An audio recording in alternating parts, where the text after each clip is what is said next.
Greetings sailors and welcome back to World of Warships and a slightly delayed look at the split. I did try recording this over the weekend but I kind of gave up. It didn't come out very good and the matches were just me not playing very good, and also it was weekend matches so it seemed like nobody was playing good, so I kind of fit right in with that theme really.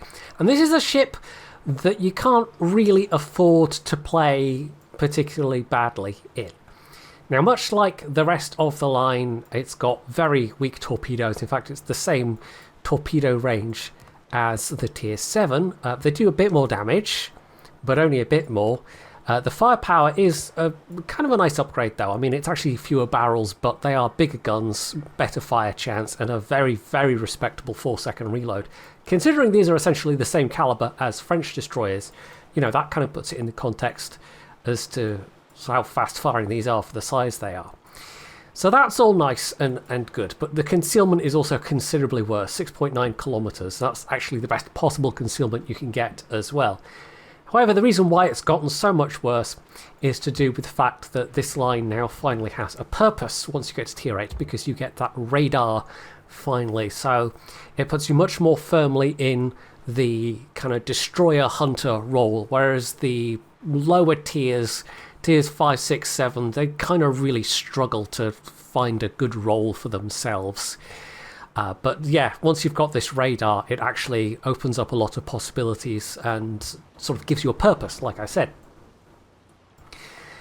The other thing I want to point out is, and it's purely cosmetic, but I really like the kind of burnished bronze or gold, whatever material this is supposed to be. Like the way they've done it, the surface specularity, which I believe is the right word, it looks really, really nice.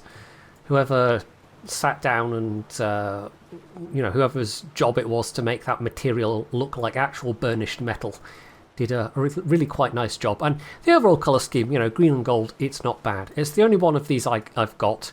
I didn't pay any doubloons, any money towards the event, so I got as far as I could with the free tokens for the European Destroyers event, and that took me to Tier 8, which is fine. I'm quite happy to have a go at grinding the Tier 9 and Tier 10, but we'll see if they're a bit better to play. I mean, this is still, like I said, it's kind of a punishing ship to play if you're not playing particularly well, as I discovered to my cost.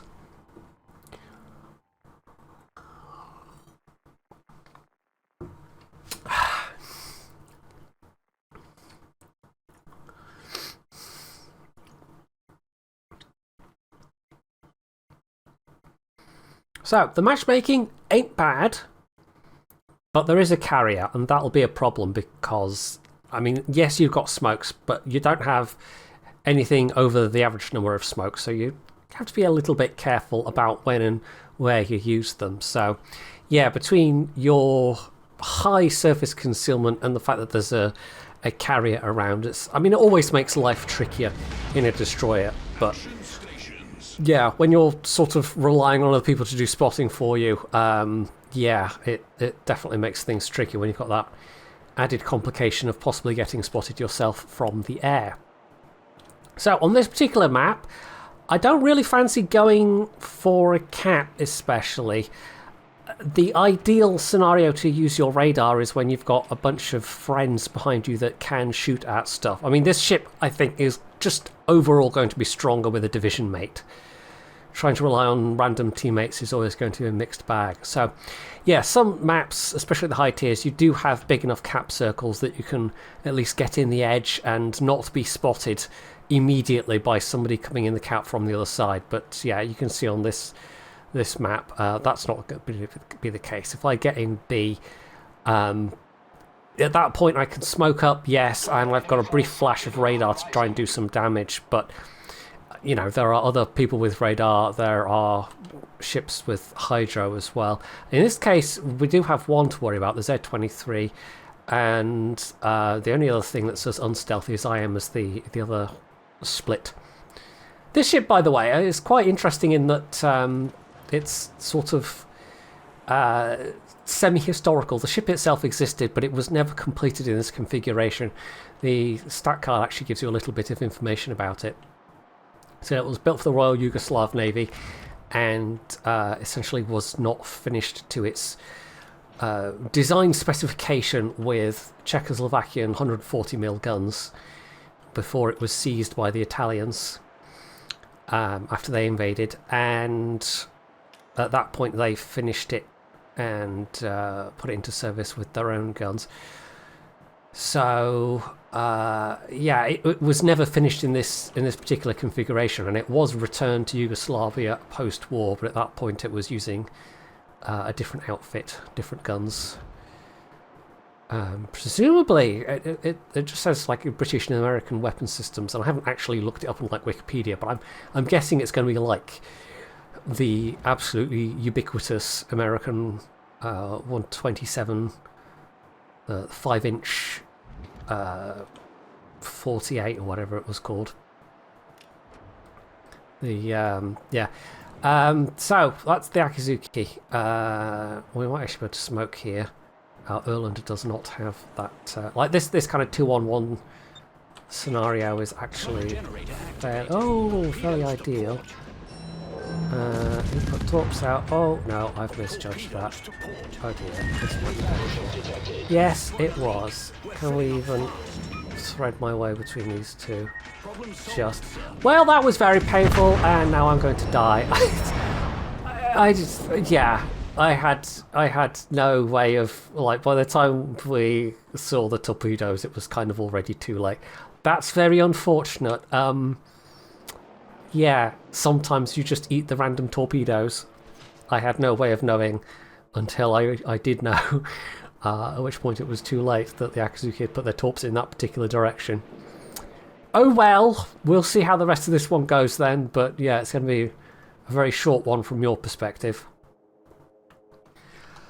Well now, here's hoping the rest don't go like that, because, yeah, that wasn't great. I kind of feel like that wasn't entirely my fault, though. Sometimes you just eat a random torpedo and there's not much you can do about it. And this doesn't really have the responsiveness in terms of acceleration to, like, make quick, panicky relocations. I think I do have the... Yeah, we do even have the propulsion modification on it, so... Yeah, that's like the best you're going to manage with this, basically. Right, much worse matchmaking this time, alas. Again, carriers. At least there's no subs, I suppose. That's the one little bright silver lining of this. There are 2 radars on the enemy team as well. They've got the black, they've got the Riga. Oh, and there's a Nebraska, so there's even more planes. So, yeah, this is going to be a bit tricky. I think we'll lurk next to A, but maybe not actually go in A and try that out. See if that more cautious approach works. I mean, I went in to the cap last time because the Erland was there and it put us in a 2 versus 1 versus that Akizuki. But then I ate a torpedo and that was that, which put me down to merely a couple of 100 hit points. So, yeah, all it took was a couple of blind hits. And it was all over at that stage. Yeah, this thing doesn't have particularly good AA, by the way. So, yeah, if you're wondering if it's at least sort of comparable to, say, the Erland, the answer is not really. Yes, we're about to be spotted, aren't we? Let's see what we managed to do in terms of AA damage. Not much. Not much, apparently. Well, they know I'm here now. And I don't really know what's going to be coming across on the other side. The Z-44 got spotted. But that still leaves the black and the Erland. This does have good range on its radar. We don't... Like, we can just about cover the entire cap from here. And if somebody pops in, we can give them a nasty surprise. We do have the Riga behind us as well. Are you going to be annoying again? Yes. Not much I can do about that. Now the problem, of course, is dropping the smoke gives somebody a nice big thing to shoot at, to drop torpedoes on. But we'll see. See how it goes. The black's still not spotted. We might actually just pop out of the smoke slightly. Problem with that idea is we might avoid torpedoes, but it does of course mean we'll also get spotted. So I really like, if this had a couple more smokes, I think that would be nice. Or even some Pan Asian style smokes where they don't last as long, but you get more of them. Right, okay, let's...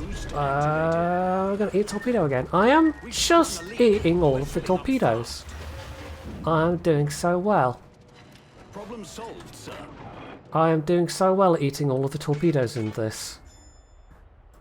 I mean, I didn't even remember to use the speed boost last time, and I did this time, and it didn't make any difference because Erland torpedoes are quite quick. We're going to get the cap before we get air spotted again. Dunno. I don't think we are.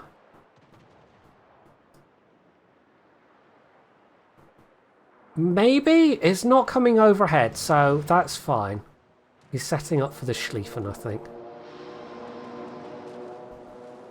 Right, there we go. There's the cap. Right, so I've already lost half my health, but at least it being an Erland torp, it means that it wasn't nearly as bad in terms of like the damage done. Right, there's the black down there. Z44 is blocking the Yugamo from capping.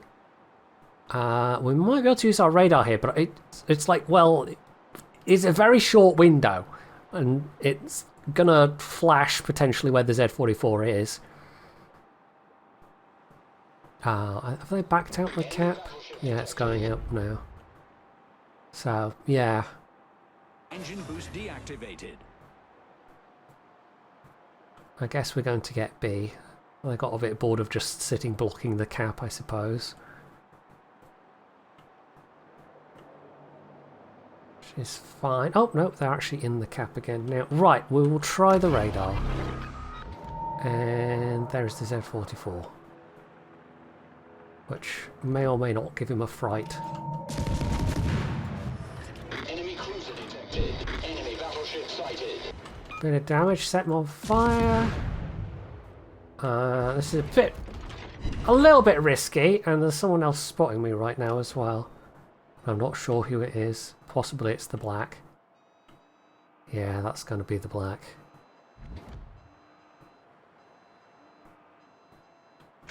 Right, we scared the Z44 out. So that was an okay use of that radar. Yeah, there we go.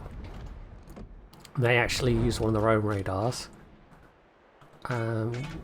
But we have quite a few of them. It's kind of the upside of them being very short duration is you also, you know, slightly less than a minute to actually get them back.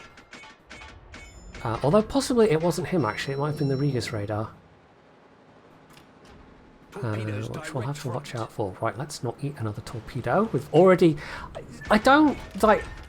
Maybe I'm just... That's the thing I'm doing in this ship, is just eating all the torpedoes. Always, all the time. Right, we're going to take a little bit of a risk here. Let's see if we can catch you a bit more damage.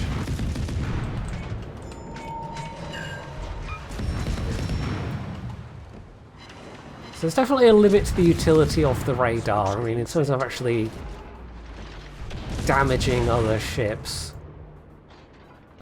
it's better for getting people, like, it's sort of intelligence gathering, really. You're getting people's location, you're scaring them away from things. And if you are in concert with other people, obviously you're going to be far more effective at that, because you're going to have multiple sets of firepower ready to tackle ships. But yeah, when you're just on your own, relying on teammates, I mean, that was a situation where there really wasn't potentially going to be other people than myself. Right, I'm not really liking the look of how the north is going there. I'm guessing the Z44 is the one that has been located. Area B. Oh no, he's on the other side still. That's the Riga.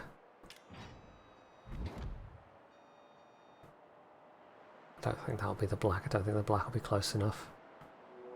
Okay, so the Z-44 is still there on the other side of the cap.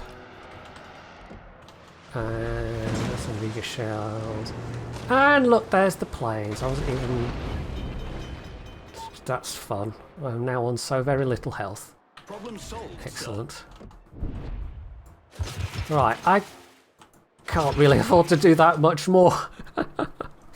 Really. Yeah, we're going to have to get away from those radars. I mean... Yeah, that was kind of my bad not paying attention to the fact the planes were coming for me, but at the same time, if the planes decide to go for you and you don't have a smoke handy or a defensive AA or something like that, it's like, it sort of limits your available options anyway. And at this point, the Nakamovs just clearly decided they want to try and finish me off. And even if they don't get me, they are lighting me up for the Sejong, and there's a limited amount I can do about that. There's the incoming fire. Right, I guess that was just a pass overhead. Yeah, there's, I mean, like, being bottom tier in a tier 10 game, radars and CVs, there's always... It's going to limit what you can do, but with the capabilities of this ship, like, outside of the radar, which at least gives it some purpose, the fact that the torpedo armament is still so very, very weak, you don't have particularly, like, it's very average amount of health that you've got. So it's still, like, this is a high skill ceiling line, absolutely. Like, even playing slightly better in this one than I was when I first tried recording this. This is just such a tough sort of set of matchmaking that, yeah, there's like a very limited amount that I can do here, essentially. If you had a bit more going on, maybe in terms of your torpedoes, or if your AA could pose a significant threat, which it does not, as you see. Yeah, Boost activated. it's difficult. It's just difficult. It's like, what are you going to do except struggle? I do wonder if these will get some kind of buff at some point. I mean, especially the ones that don't have radar. They've got so little else going for them that you have to kind of wonder. They're sort of almost balanced around as if they had radar. Yeah, I mean, look at this. It's not going to make any difference. They will live or die at this point. There's nothing to do here. But yeah, they seem to be sort of balanced around the idea that later on they get radar, but these don't. But we're going to sort of treat them as they kind of do anyway. So they're in a weird place. It's not a particularly strong line. I mean, the concept is not terrible once you get to the ones with radars, but yeah, they could maybe do with a bit of a buff. Even if it's just a bit of a buff to the torpedo range. Even if you keep those weak torpedoes, but they have something that's a bit closer to their Swedish counterparts. The fact that you really have the same range at Tier 8, the exact same range as you do at Tier 7, 8.5 kilometers is not a good torpedo range for Tier 8. Especially when there are way more radars and things around. And it's not like they're super nimble ships. They're not super unmaneuverable either. But they are not super nimble ships. So they've got a lot going against them just for those short duration radars, really. Oh dear, well that wasn't too much better. Again, sunk by torpedoes, but that one was just such an absolute thrashing that I could have been in a far more capable ship, and I don't think it would have made that much of a difference. Anyway, let's do another one and see how we go. Finally, a game without a carrier, but there is a sub, so you can't have it all, I guess.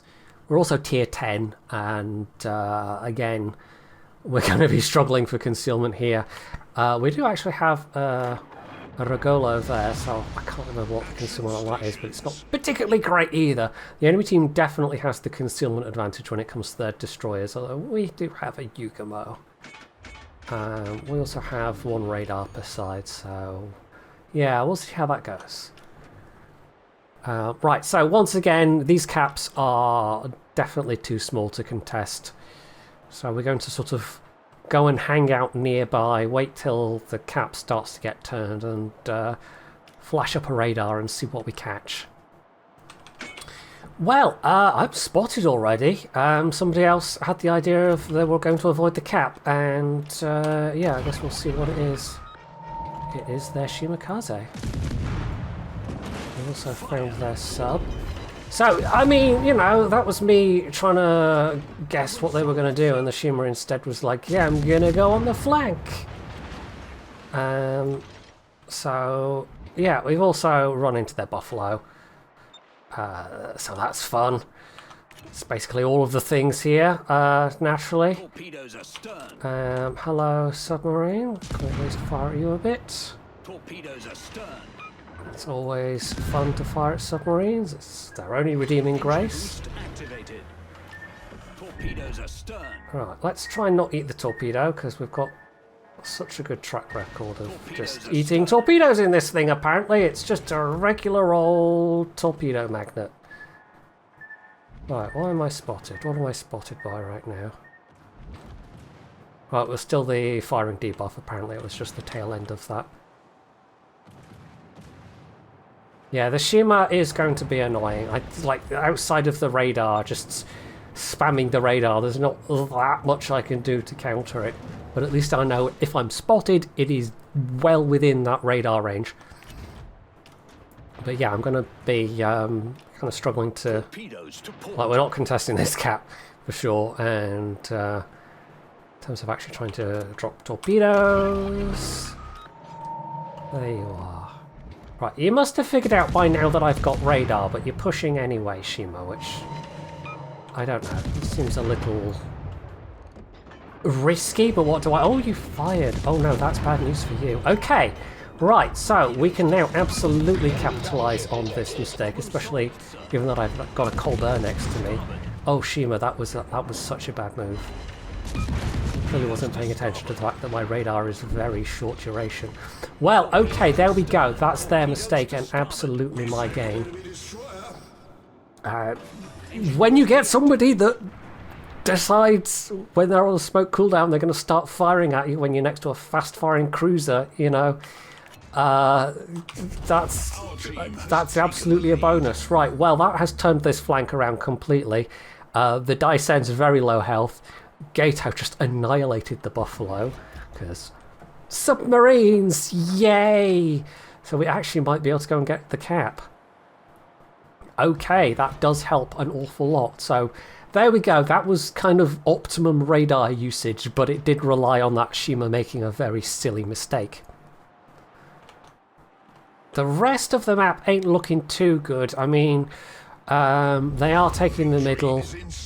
We've lost C. We do still have a fair number of ships over here, but yeah. The Regolo's the only destroyer left, and they're not doing sneaky destroy things because that's not what you do in that ship. It's definitely not what you do in that ship. So what's in the middle? A Verdi. A Giuseppe Verdi, which is actually a ship I don't think I have. I can't even remember. Is that coal? Is that doubloon ship? Honestly can't remember. There's enough ships in the game at this point that I struggle to... It's like for a long time we bought a tank, so you know I was able to at least have a vague semblance of an idea of what tanks were where on the tech tree, and then it just kept growing and growing and growing, and at some point it's too much really to keep all in your head. Anyway, the Verdi's being driven back, which is nice, and we are actually, having said I didn't like the look of that cap and the fact that the middle was being turned, we're doing extremely well on numbers, so we're actually going to win this one, I think, quite comfortably. So yeah, let's just grab the cap. This one's not going to be quite the ruffle stomp that the previous match was, but maybe not too far off, to be honest. I don't know that any of these games have been a particular showcase for this ship at its best, but then I think this ship at its best really does require the cooperation of other players, so I would have to be playing a division with somebody. I don't think this is a particularly great ship to be playing solo. Whereas with the previous tiers, because you don't have that radar utility, I don't think it really matters that much. I think they're just kind of awkward, Engine boost deactivated. highly suboptimal ships for their tiers, regardless of if you're in a division or not.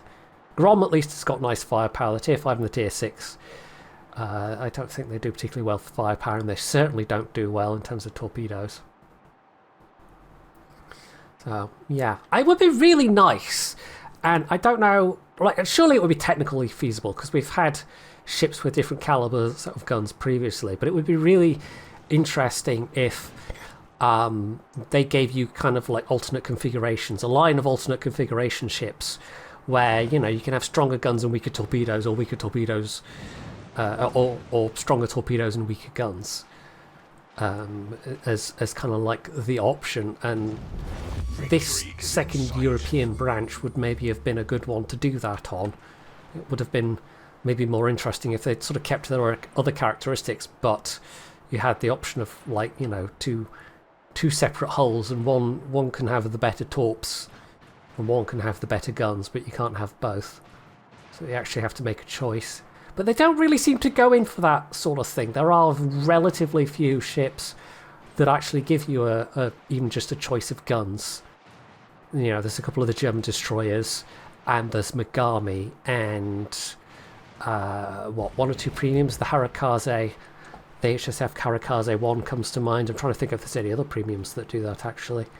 So yeah, it's a really uncommon thing, and I guess it was sort of an uncommon thing in real life for ships to be using different calibers. But, you know, with the split, we know that the guns that it was completed with in Italian service were not these guns, were not these Czechoslovak guns. So, you know, you could give it the Italian guns as sort of weaker guns and then give it better torpedoes, or you could have kept the 140s as kind of like the air quotes worst guns, and then given it American 5-inch guns as its sort of fast-firing gun option with the weaker torpedoes. I don't know. I think that would have been an actually interesting thing to do with this line, and instead we have a very niche line, which is probably the most charitable way I can put it. It's a very niche line indeed. Yeah, okay, none of these games have been particularly good damage, but I don't know how you would get particularly good damage with this ship, to be honest. You've got the good fire chance if you had good fire RNG and the right sort of semi-static circumstances where you could smoke up, or even use a longer lasting ally smoke. You know, if you were paired up with the US destroyer and had US smoke to sit and pew-pew in, you might be able to rack up some decent damage, although I think you would need the captain skill that gives you better range for that, because this is just the stock 11.3 range. But yeah, it's tricky. It's kind of hard to say I'm enjoying this, even though it's at least got some kind of purpose to it, more than its previous tier ship of the line did. But yeah, I don't know. It's just awkward, and I think if I play it a bit more, I might get more of a feel for it. Because bear in mind, this is me playing this with relatively few battles in it under my belt. But even so, yeah, it's sort of, at least that initial impression is useful in saying this is not particularly an easy ship to just pick up and play. You know, I can at least glean that much information from that. So I didn't even break 20k damage. But again, it was kind of a one-sided game. So the opportunities weren't there, and the opportunities for dropping torpedoes certainly weren't there to top up a bit of damage. So yeah, still somehow second place? What? Don't quite understand that. I did get some cap and defense ribbons, and I suppose I was able to radar that Shima and shut them down, but I don't know. Second place was still only 1500 though. It's not like it was a super high score, but anyway. So there you go, a couple of awkward games in a really awkward ship. I am not imagining the higher tiers will be less awkward, but they might at least be a bit more capable, I guess. We'll see. We'll see when the line fully releases and I'm able to actually grind them a bit. Anyway, that's it for now.